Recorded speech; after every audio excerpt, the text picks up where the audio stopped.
I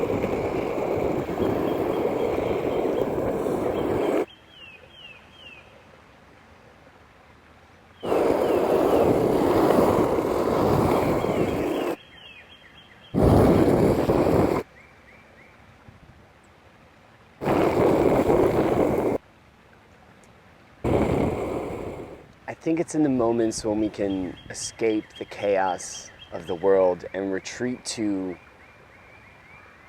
what is very important. There's something about putting your focus on something that is compared to something that you think is. And the world that we live in, our jobs, school, interpersonal relationships, all these things evolving around technology and our common way of doing things now in this civilized age, is all distracting in a way to our spiritual journey. In ways, it's ever enhancing. We can now interact with people on the other side of the world instantaneously and share our thoughts to gain insight and knowledge. That's insane. But in the same token, it offers a lot of distraction. Scrolling through the news feeds, looking at people and places and things that just literally don't even impact your life at all. But it is in the moments when you retreat to nature and you get a little hippie on them. You set up your hammock in the woods. You go camping with some friends. You go for a hike. You're creating a connection to yourself. Because when you're in nature, you're surrounded by beings, plants, animals, from the microscopic to the macro, that are just doing what they are meant to do. It's a wild, wild experience. If you want to look at it that way. I mean, hey, don't spend any time in nature if you don't want to. I'm not telling you to do nothing. This is just my thoughts. These are why I like being in nature. Because it's like right now, I'm like sitting on this tree, dead tree. I'm literally looking at the root system right now. It's all broken up and it's all covered in different grasses and dried up things. And it's in this moment where I'm sitting in the way of this river.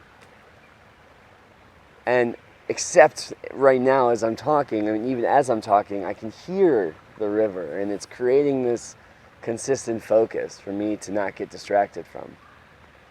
Even as I'm talking, I'm just kind of like flowing. I didn't write any of this down, and I didn't even know what I wanted to talk about other than why nature's dope. But it's that trickle of the river, that constant flow of water, that creates a point of focus. And whether you're in a meditation or whether meditation is something new for you, just literally coming and sitting on the edge of a river and just looking at the water pass, looking at the trees kind of glaze in the wind,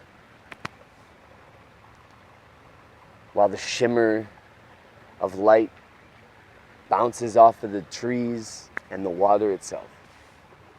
Just focus on that, and focus on the fact that you're focusing on that.